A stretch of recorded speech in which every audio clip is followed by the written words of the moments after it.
c'est une association qui œuvre auprès des publics en grande précarité, qui est organisée en plusieurs pôles. Donc un pôle hébergement-insertion, où il y a également des dispositifs sur la protection de l'enfance, voilà, puisqu'il y a un centre maternel, un pôle demandeur d'asile, donc comme son nom l'indique, la prise en charge des demandeurs d'asile, un pôle emploi-formation, où on est sur de l'accompagnement vers l'emploi, notamment sur la spécificité des publics réfugiés, voilà. Et un pôle santé-précarité, où là, comme son nom l'indique, on va être sur les services de veille sociale, SAMU social, pour, ça parle, maison d'accueil de jour, et il y en a d'autres.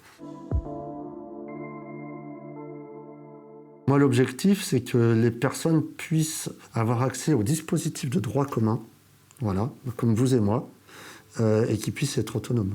Voilà. Donc ça va passer par les ressources et par le logement. Mais très souvent, il y a d'autres choses à régler avant. Si la santé va pas bien, le reste, ça ne suivra pas. Le public en lui-même est plutôt sur La Roche-sur-Yon, mais vient quand même de différents horizons, hein, puisqu'on a aussi un tiers de notre public, c'est un public migrant.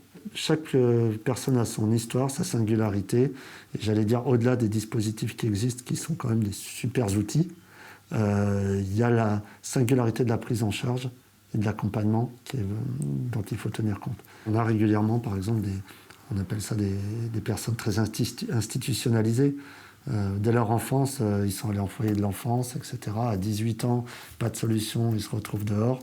Donc nous, on les reçoit, mais ils n'ont connu que ce type de parcours-là. Donc l'approche ne va pas être la même que quelqu'un qui a, entre guillemets, un accident de parcours, qui va se retrouver dehors, je ne sais pas, suite à un divorce, un décès, voilà. Une vraie tendance, et là on peut la constater sur plusieurs années, j'allais dire, il y a un rajeunissement et un vieillissement de la population. C'est-à-dire que la classe d'âge intermédiaire, l'effectif est en baisse au bénéfice des plus jeunes et des plus âgés. À une époque, les nouveaux pauvres, c'était les travailleurs pauvres qui vivaient dans leur voiture, pour être sur un stéréotype. Aujourd'hui, l'étudiant qui n'a personne derrière lui, il se retrouve isolé, c'est aussi un nouveau pauvre. Voilà, malheureusement.